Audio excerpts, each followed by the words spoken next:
La lumière diminue, alors que le rideau se lève sur les souvenirs d'une aventurière.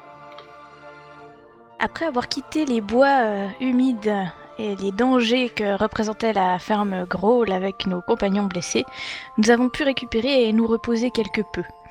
Après discussion, nous avons décidé de retourner au lac où avait coulé le casino afin d'envoyer le fantôme de Raukan vérifier si un cadavre répondant à la description de la propriétaire s'y trouvait. Et si tel n'était pas le cas, nous pouvions en déduire que cette personne était sans doute encore en vie. Après avoir évité de plonger intempestivement pour détruire une créature qui se trouvait vers l'éprave, le fantôme nous a fait comprendre que des débris du casino avaient l'air d'avoir été provoqués de l'intérieur vers l'extérieur et étaient sans doute une sortie de secours au moment de l'effondrement du casino. Suite à cela, nous ne sommes que de plus en plus décidés à aller à Fort Rannick, si possible avec nos compagnons, mais un petit temps de pause forcé pour qu'ils récupèrent des armes faites par le forgeron du coin nous oblige à une petite pause et quelques préparations en vue du grand départ pour Fort Rannick. Jacardros, est-ce que Kib vous suit aussi? Tu as remarqué que la question se posait même pas, les deux sont absolument inséparables. Ok, donc on sera 9. Enfin, non, en fait, on sera 10 si Syringa vient aussi. Ringa. Ah bon, on a déjà une belle équipe, hein. Ouais. Mais si les ogres-là n'étaient que du menu fretin, je me demande la force de ces ogres. Faudra vraiment qu'on fasse attention. Ouais, Oui. Faut c'est pas les- qu'on les sous-estime. Vraiment. Bon, Flèche Noire, est-ce que vous vous sentez d'aplomb? Là, il y en a deux en tout cas qui répondent par l'affirmative sans aucune hésitation. Et il y a Kaven qui a l'air d'être un petit peu moins chaud, mais les trois disent bah ouais, on va reprendre ce qui est à nous. Bah, à la limite, s'il veut pas venir, je préfère avoir un homme, je préfère avoir que des hommes sûrs avec moi. C'est pour avoir un boulet dans les pattes, pas un boulet dans le sens où je pense que c'est un boulet, mais si vous ne vous sentez pas prêt à combattre à 100% et à donner tout ce que vous avez, mieux vaut rester au village, je vous le dis clairement. Je veux des hommes sûrs d'eux et qui sont Non, prêts à se donner corps et âme dans la bataille. non, mais prenez-le pas comme ça. De toute façon, je vais venir, hein, Ah mais c'est je, clair. non mais je le prends pas mal, c'est juste un constat, je vous dis, on part pour quelque chose d'extrêmement dangereux. Un homme peu sûr est une faille dans notre équipe. Écoutez, dangereux, je connais, j'en viens. Hein. Ah ouais, c'est bon, fais pas genre, hein. Fais pas genre le mec, c'est moi qui ai dû venir te délivrer dans les cages que je cherche. Mais pour dire, je préfère avoir un homme sûr de lui qu'un homme à moitié sûr. Au moment de devoir compter sur quelqu'un au cœur de la bataille, je veux être sûr de pouvoir le faire et de ne pas avoir à me poser la question. Et là, t'as Vale qui, d'habitude taciturne, te regarde puis lui dit te regarde et te dit non mais vous comprenez pas. C'est la forteresse des Flèches Noires qui existe depuis 40 ans. L'ordre dure depuis 45 ans. Et Kaven est un Flèche Noire, c'est un des nôtres, c'est son devoir, il doit le faire, comme nous tous. La question se pose même pas. Mais, tout à fait, le sens du devoir est fort louable, mais mener un homme peu sûr sur le champ de bataille, c'est l'emmener à la boucherie inutilement. Donc, Non, non, je veux qu'il soit sûr de lui. on se tient les coudes sur le terrain, vous inquiétez pas. Là, m'assurer qu'il n'y aura pas de côté là, je n'y vois aucun inconvénient.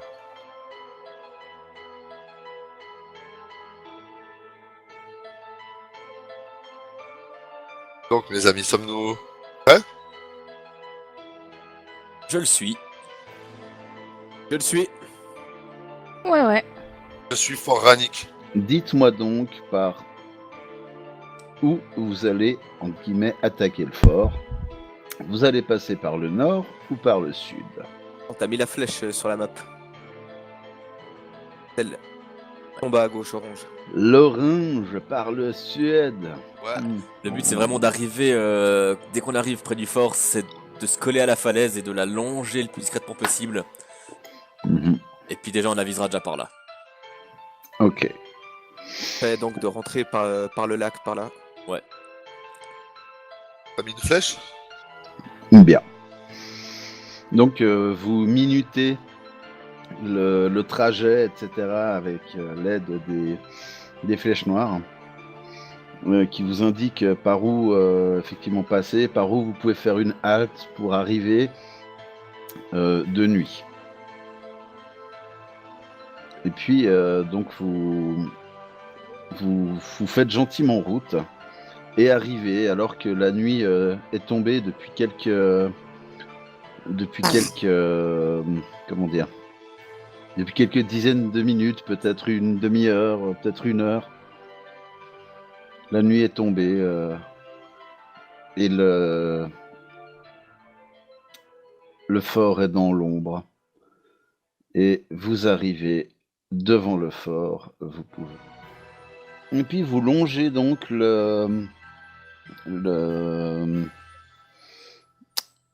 cette rivière qui s'appelle la Crâne et qui est, vous semble-t-il, extrêmement gorgée. Déjà pendant tout le trajet, vous avez remarqué que les pluies l'ont gonflé de plus en plus. Et l'orage qui est là vous permet d'être relativement couvert. La nuit est bien sombre. Et puis vous arrivez sans problème à vous faufiler jusqu'au pied de la cascade. Donc vous êtes au bord de ce petit lac qui normalement est un joli petit lac dans lequel tombe une jolie cascade. Mais ça, c'était autrefois. Ça n'est plus un lac cristallin aujourd'hui, ce n'est plus qu'un abattoir. Vous discernez des corps mutilés, partiellement découpés, qui gisent sur la rive. Certains appartenant à des humains, d'autres à des chevaux ou à des aigles. La chute d'eau plonge dans le lac depuis la falaise occidentale et assure la pureté de l'eau, à l'exception des rives où les morts sont nombreux. Et puis, vous remarquez, les rangers vous font remarquer qu'il y a une grotte à 3 mètres au-dessus du niveau de l'eau. Et puis qu'avec un simple... ça devrait pas poser de problème. Un minimum d'escalade vous permet d'y parvenir.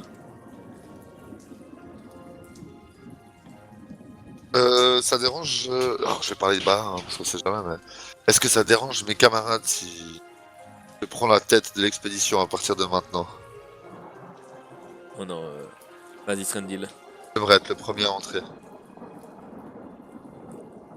Quelque chose qu'on doit savoir avant d'entrer?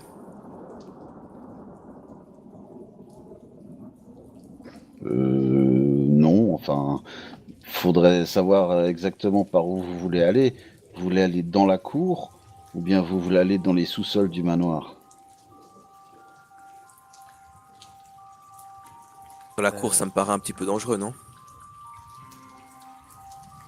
Bah, moi, je dis qu'on voulait. Moi, je me rappelle que, comme j'ai dit, que je voulais qu'on se coller contre le mur de l'enceinte pour envoyer le fantôme visiter la cour. Mais bon, c'est un risque parce qu'ils peuvent nous voir depuis les tours. Et donc, je sais pas. Tu peux aller à combien de mètres ton fantôme déjà? Tant qu'ils perdent le contact, c'est pas très loin. Alors, il peut aller aussi loin qu'il veut. Tant qu'on reste sur le même plan, on peut être en communication. Ah, C'est Bon. pas autant de temps qu'il veut. Ouais, c'est pas longtemps. C'est quoi, peut 12 te montrer ou secondes. pas? En fait, je peux très bien l'envoyer loin et puis qu'il nous le contacte à ce moment-là. Il faut juste pas que ça dépasse 12 secondes en fait par jour. Tenterais pas de l'envoyer maintenant, vu qu'on est tout près de la cascade là? Ouais, on peut faire ça. Genre, si je reprends le plan sur FG, si par exemple je l'envoyais par là, juste pour aller jeter un coup d'œil. Ouais, puis qu'il se balade, qu'il fasse le tour quoi. Ouais. Et puis je lui demande de rester intangible pour rester le moins visible possible. Oh, tu te fais aller dans le mur comme d'habitude. Ouais. Il longe le truc. Alors MJ, je vais faire ça, je vais convoquer le jeune borgne et l'envoyer dans le mur. Dans le mur. Bien. Je suis très sympa. Eh bien, il est dans le mur. Et puis donc je lui demande de me communiquer ce qu'il voit à travers le mur. Enfin de l'autre côté dans la cour, déjà. Alors, là, c'est des baraquements. Visiblement, qui ont l'air... Enfin, les rangers te disent que c'est la nouvelle caserne. Mais c'est plutôt un bâtiment en bois qui a l'air d'être abandonné depuis un certain temps. Il est en mauvais état et on dirait même qu'il s'appuie en partie sur la falaise pour pas tomber, quoi. Et une courte volée de marche en bois mène à une unique porte, et puis le bâtiment est surélevé par des poutres de bois au-dessus du sol incliné. Les réserves de bois supplémentaires sont stockées aléatoirement dans l'espace libre en dessous. Je vais lui demander de couper contact avec moi pour le moment et de s'envoler pour aller vraiment au-dessus du fort. Et puis là de me dire ce qu'il voit.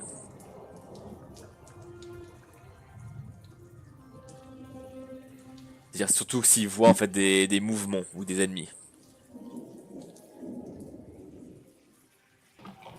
Alors il voit à la porte nord, visiblement il y a des ogres. Et puis à la porte sud, il y en a aussi. Ok. Dans la cour, il y en a aucun. En tout cas, il en a pas vu. Ok. Alors il a pu me rester beaucoup de temps à rester contact, donc je vais lui demander de retourner au sol et d'aller voir par là s'il en voit. Il n'en voit pas. Ok. Alors je lui demande de revenir et je coupe le contact. Donc on est d'accord que les ogres qui sont à la porte, ils sont donc au-dessus. Pas aux deux Oui. portes, nord et sud. Ils sont sur les remparts. Il y en a deux qui sont en haut des remparts et un qui est en bas des remparts. Ok. Ah donc s'approcher de ce mur-là, c'est trop chaud quoi. Ouais, ça va être très compliqué. Passer par la cascade. Un meilleur temps. Mais je veux dire, même dans la cour, on risque de se faire repérer, vu qu'ils sont en Ouais hauteur. mais On pourra passer par les sous-sols. exactement. Oui, Donc, oui. je pense qu'on va faire ça, c'est ce qu'il y a de mieux. Mais notre but, c'est d'aller où? Bonne question. Ben, De toute façon, il faudra qu'on nettoie le fort. au final, moi je pense que la meilleure stratégie c'est d'y aller à la façon nettoyeur, tu sais. Un assassin qui se baladerait d'endroit en endroit pour essayer d'éviter les amassements Oui. et les attroupements. Donc ce qu'il faudrait c'est de nettoyer l'intérieur du fort, puis la cour. Et Ah, ensuite, mais ça va pas être aussi facile parce que de toute façon, si on se bat, on va faire du bruit. Et on est tout à qu'on le fait- veuille ou non, ou pas. on est tout à fait d'accord, mais il y a peu de chances qu'on ait des amassements dans certains endroits. Au milieu de la cour, on est mort. On peut se faire encercler de partout. Qu'on passe par les sous-sols, mais je me demande si on doit pas plutôt éviter le combat plutôt que le provoquer. Bah de toute façon, Pour reprendre le fort, le combat le- sera inévitable. on doit le nettoyer. On n'a pas trop le choix. Hein. Mais Et c'est là, vrai que il y avait elle qui vous fait ouais, moi je suis là pour ça. Hein. Non, et puis en même temps, enfin, après, comment tu. Enfin, c'est intéressant, hein, Kouro, je dis pas, mais comment tu comptes reprendre le fort sans combattre? peut-être justement en tuant Pas faut combattre, Lucretia, mais... Ouais, par exemple. en attaquant ou la tête. En allant Ok. directement dans le donjon. Ah ouais, bah de toute façon, d'une façon ou d'une autre, on doit traverser. Ah, de Donc, toute façon. Donc, je leur monte sur le plan et je demande aux flèches noires. Et qui nous dit. J'ai juste. Vas-y, vas-y. Qui nous dit que Lucretia, même, elle a peut-être juste aidé à ce qu'ils prennent le fort, et elle est ailleurs, parce que c'est un point stratégique pour elle, simplement. Possible. Menace de moins dans la région. Donc, moi, dans ma tête, je pars du principe qu'on doit nettoyer ces lieux. Même si c'est vrai que le combat peut attirer d'autres personnes, si on tue pas tout ce qui est sur notre route, ça nous laisse des risques d'amoncellement plus tard. Si on tombe sur des ogres isolés et tout, c'est notre occasion d'en tuer un ou deux sans avoir à gérer trop d'adversaires en même temps. Je vais demander aux flèches noires, en montrant le plan, les escaliers pour se rendre au sous-sol, c'est par où? Enfin, le passage pour aller au sous-sol. Il est où exactement? Et je fais un résumé à mes camarades. T'as fait un rond sur la map. Hein. Ok. Donc, ce rond-là, on a accès depuis... Ah oui, ok, donc on arrive par là. Ok. Ouais, les enfants. Du coup, le but, ce serait de passer par les souterrains de la cascade, là, et d'aller après dans le sol du fort, je pense. Ce serait ça? Ouais. Vous en pensez quoi? Et on fait les nettoyeurs. Ok. Allons-y. Alors pour commencer, vous allez tous me faire une petite formalité, mais c'est vraiment une formalité. Vous allez me faire un jet de climb, s'il vous plaît. Est-ce que j'ai besoin de faire un jet de climb si on dit que je suis sur Syringa? 2 fois oui. Non, pas si c'est... C'est lui qui va faire 1, son 2, jet de 3, climb. 4. Pas si t'es sur le dos de Syringa. Mais je fais un jet de climb pour Syringa. Oh, comme je monte. Je pense qu'il n'y a même pas besoin parce qu'il doit déjà avoir le plus 10 de base, non? Il a plus 21. Donc voilà, c'est bon. Je demandais simplement un 10. Alors Rokan, lui, bizarrement, même avec ses griffes, ça fait zip, zip, zip, zip, zip. Fais-moi j'ai de réflexe. Hein. Je veux bien que Syringa y m'aide. Réflexe, hop.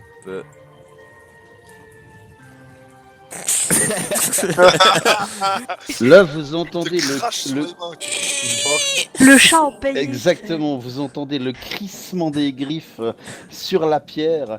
Vous voyez l'œil, les yeux démesurément ouverts de Rokan, alors que vous voyez sa queue qui commence à toucher dans l'eau.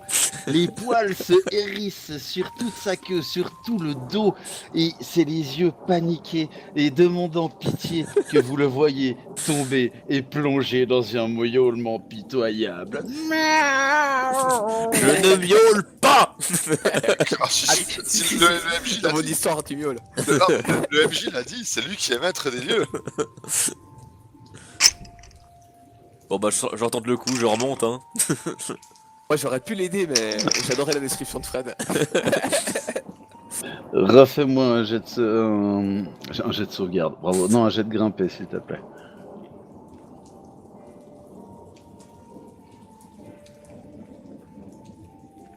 Mais c'est pas vrai.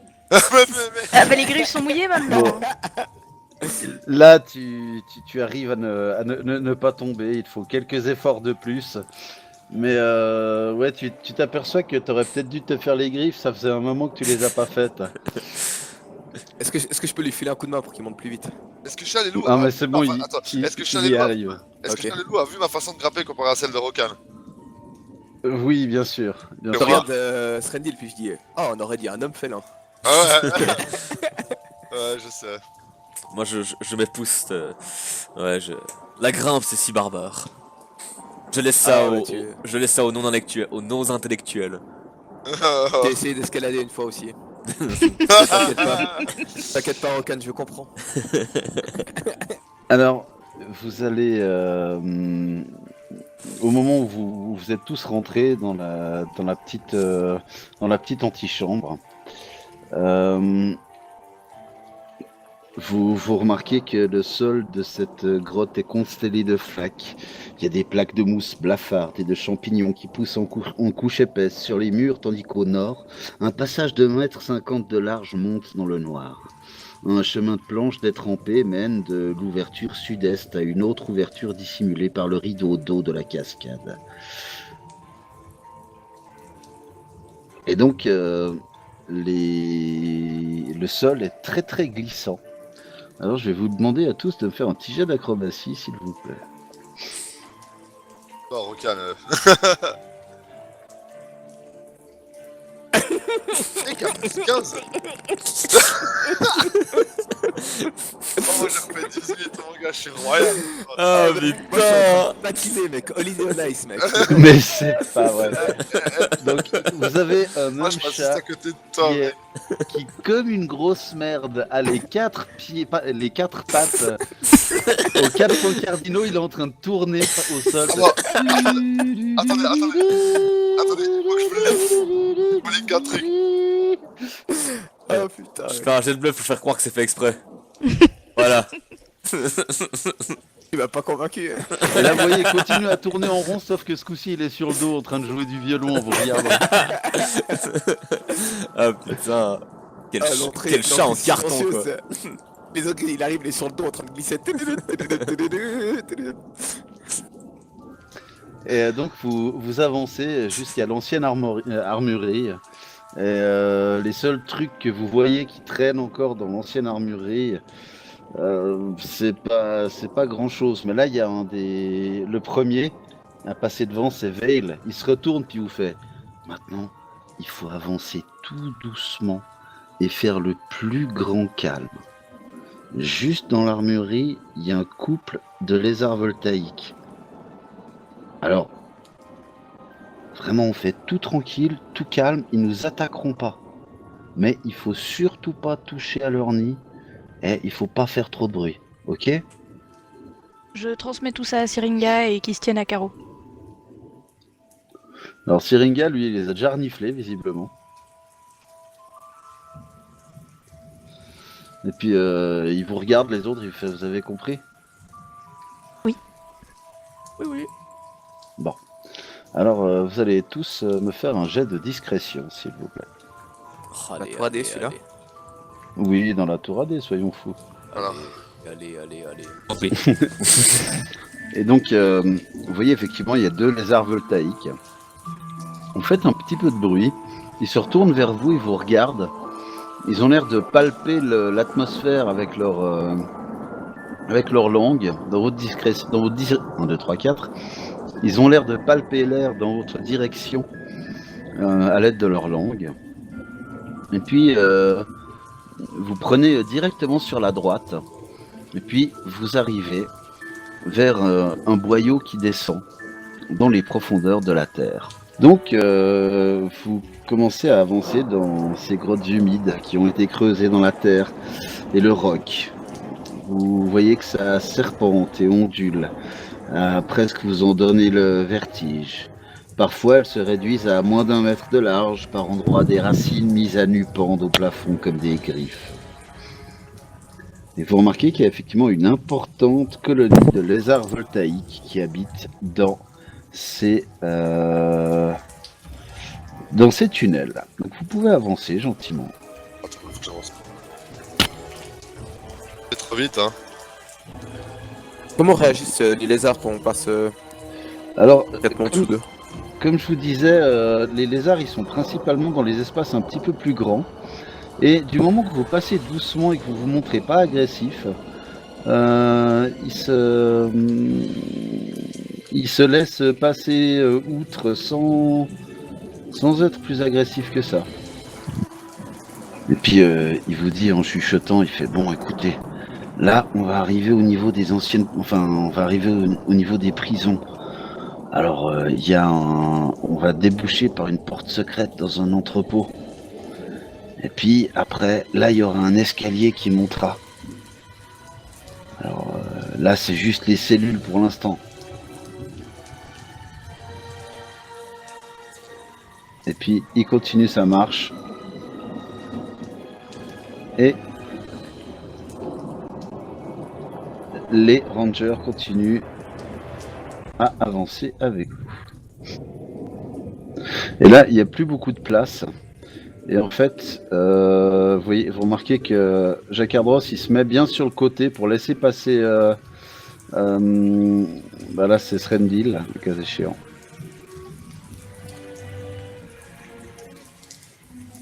Et moi, je garde mon espadon devant moi, mais j'imagine que je pourrais pas me battre avec toute l'ampleur de mon espadon dans ce genre de caverne. C'est un risque, en effet, oui. Le plafond est à quelle hauteur? Alors, ici, le Le plafond n'est pas très haut, mais il est peut-être à 1m50, 1m60 grand maximum. Mais il a été quand même, visiblement là ce qui rejoint le mur un petit peu plus loin a été creusé de main d'homme, donc ça s'élargit un petit peu. Donc, et puis en fait Jacques Ardros t'indique que il te dit là, c'est une porte secrète. Alors je le laisse venir à côté de moi, là où il y a un peu plus d'espace, je me mets là. Et pour qu'il me la montre, pour qu'il m'aide à l'ouvrir, qu'il me la désigne. Alors il te la désigne, il te montre, et puis il te montre le mécanisme, il fait c'est là comme ça. Alors, en me retournant vers mes camarades, je regarde ceux qui sont là et je leur dis discrètement, tenez-vous prêts.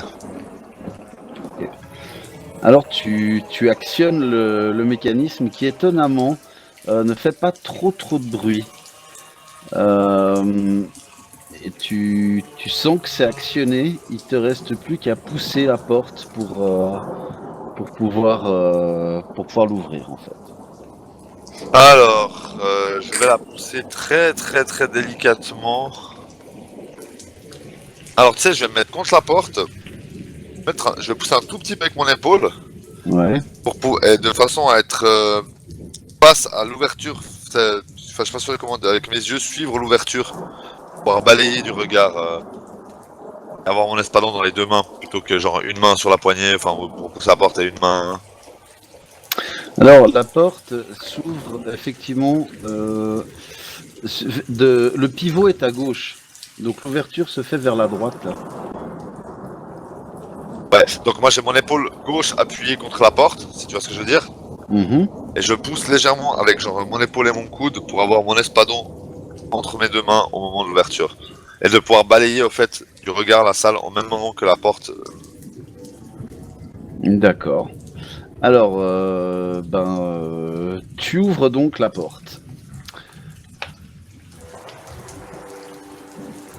Et tu vois devant toi. Tu vois une femme devant toi. Vous voyez donc une magnifique rousse qui vous voit. Elle a, malgré le fait que la pièce soit rudimentaire, là visiblement quelqu'un a pris grand soin de réaménager la pièce. L'air est à présent parfumé d'encens. Des encens exotiques et des voiles de soie multicolores drapent la pièce du sol au plafond. Entre les étoffes ondulantes, on aperçoit d'immenses coussins, le sol est couvert de tapis et de couvertures rouges et moelleuses. Et là, justement, cette femme, au port aristocratique, aux cheveux de feu et à la peau d'albâtre. Son visage est pure élégance, des pommettes hautes et des yeux verts réservés qui éveillent le désir. Le tout mis en valeur par des sourcils au dessin parfait. Sous son bustier, deux colombes ont l'air de se tenir prêtes à s'envoler. Elle vous voit arriver avec un grand sourire et ouvre les bras. Ah, mes chers amis. Crécia, je présume. Oui, tout à fait. Mokmorian sera ravi de vous rencontrer. Mokmorian. Yes. Vous le découvrirez bien assez tôt. Mais c'est un allié qui m'est précieux. Par malheur, votre cou était tranché par un espadon avant que vous puissiez avertir votre allié. Que diriez-vous? Et là, je la laisse même pas répondre. Me jette sur elle.